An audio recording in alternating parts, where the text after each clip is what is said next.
drawn not to the crowds, but to the isolation, to the relentless, solitary vigil of the light. This is the story of such a place and of such a man, a story etched into the wild, unforgiving cliffs of the Irish coast, where the Atlantic roars its ancient secrets and where one night the light simply went out. On the storm-battered crags of Skellig's Lighthouse keeper Eoin O'Sullivan vanished without a trace, leaving behind a perfectly preserved home, a final cryptic entry in his logbook, and an enduring mystery that has echoed through the gales for decades. This isn't just a tale of a missing person. It's a dive into the heart of solitude, the psychology of isolation, and the terrifying possibility that sometimes the most profound disappearances happen not from the world, but within it. To understand Eoin O'Sullivan's disappearance, we must first understand his world. Skellig's Lighthouse wasn't just a structure, it was Eoin's universe. For 20 years, he was its sole master, its unwavering guardian. Before automation, these were demanding posts, requiring incredible discipline, self-reliance, and a deep respect for the sea. Eoin, by all accounts, was the quintessential keeper. Quiet, meticulous, a man of routine.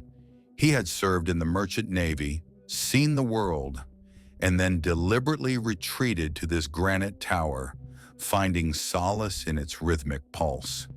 He rarely left, save for supply runs to the nearest village, Ballinahone, a 3-hour journey by boat.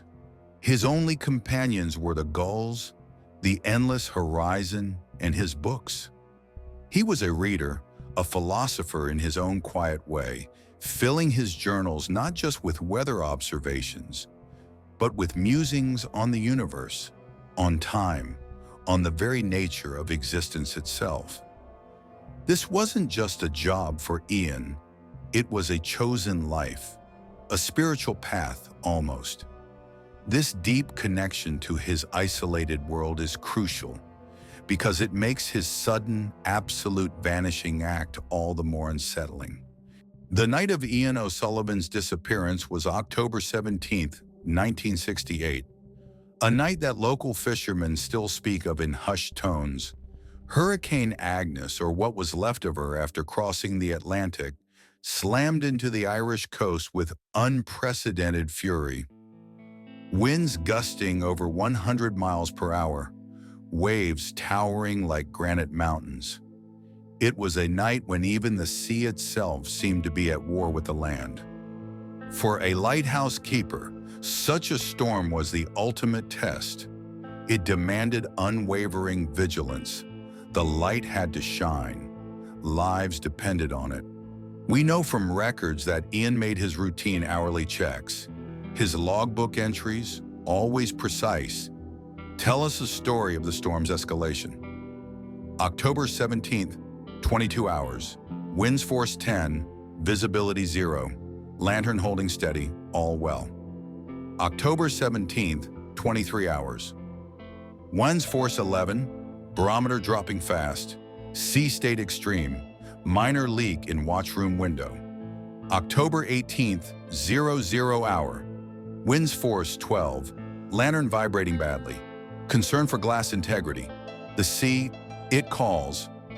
And then, silence. The entry for 1 a.m., for the first time in Eoin's 20 years of service, was never made. At approximately 1:15 a.m., during the very peak of the storm, the light of Skellig's Lighthouse went dark. Not a flicker, not a sputter, just oblivion. News traveled slowly in those days, especially from such remote locations. But by mid-morning, with the storm finally abating, the absence of the light was noted. Fishermen, accustomed to its comforting beacon, knew something was terribly wrong. A rescue vessel was dispatched, fighting residual swells to reach the isolated rock.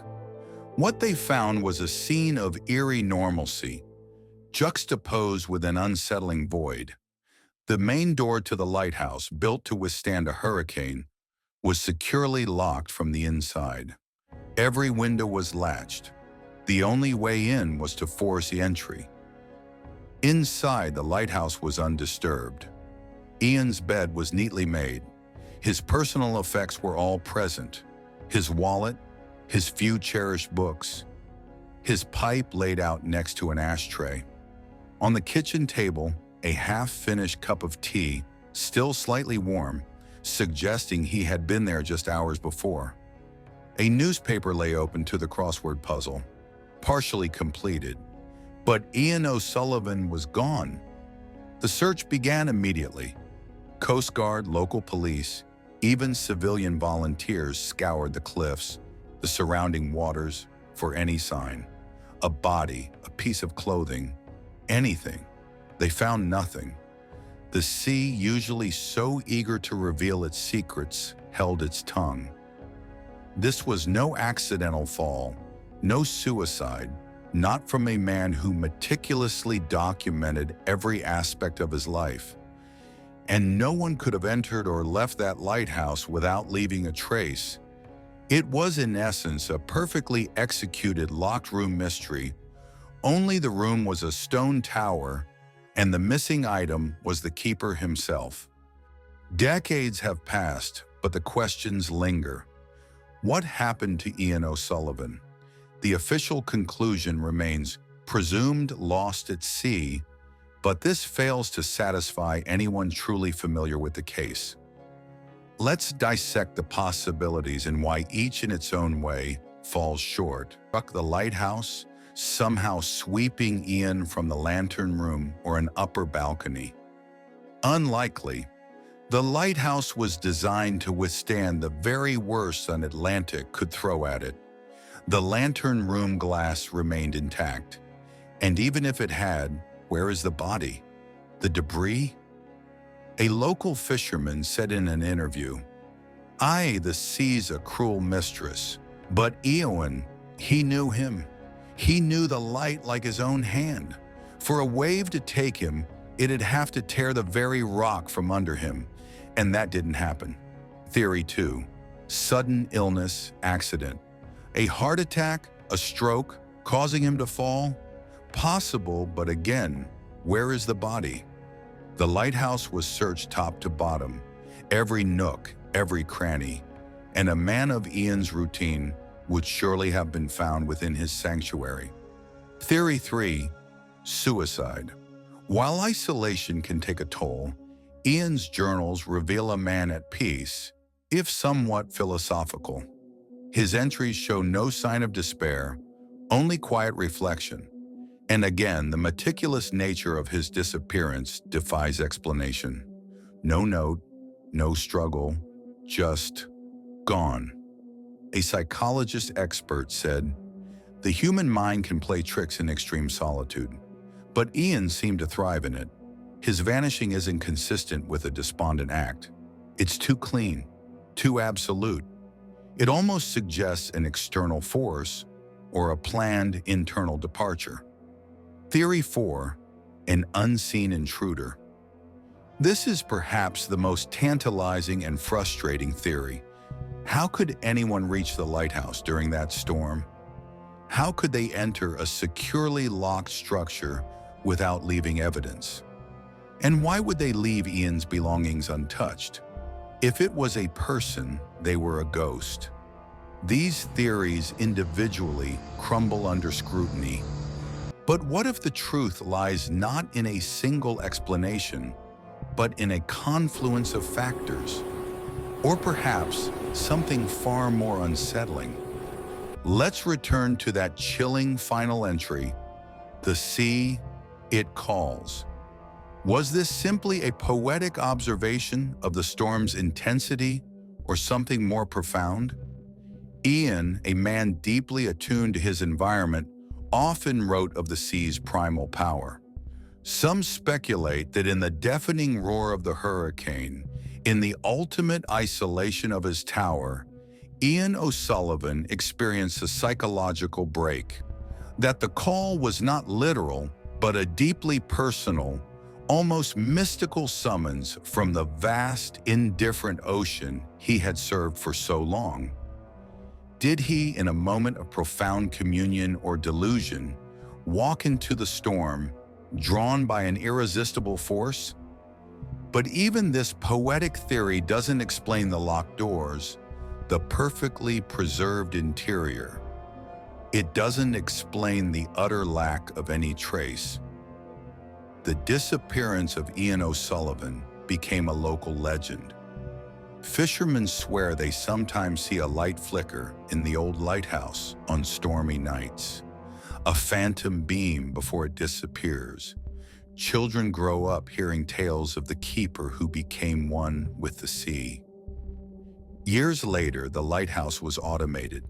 The role of the human sentinel became obsolete, but the silence that followed Eoin's departure was never truly filled by the whirring of machines. The truth of what happened on that terrifying night remains elusive, a ghost story for some, a perplexing criminal enigma for others. Perhaps Eoin found a peace beyond our understanding, or perhaps something truly monstrous lurked in the heart of that storm, an entity or event so unique, so perfectly executed, that it defied all human explanation. The light of a Skellig's and lighthouse still shines today, a testament to engineering, not human vigil. Its beam cuts a path through the darkness, just as it always has. But for those who know the story, its light forever carries the shadow of that one night.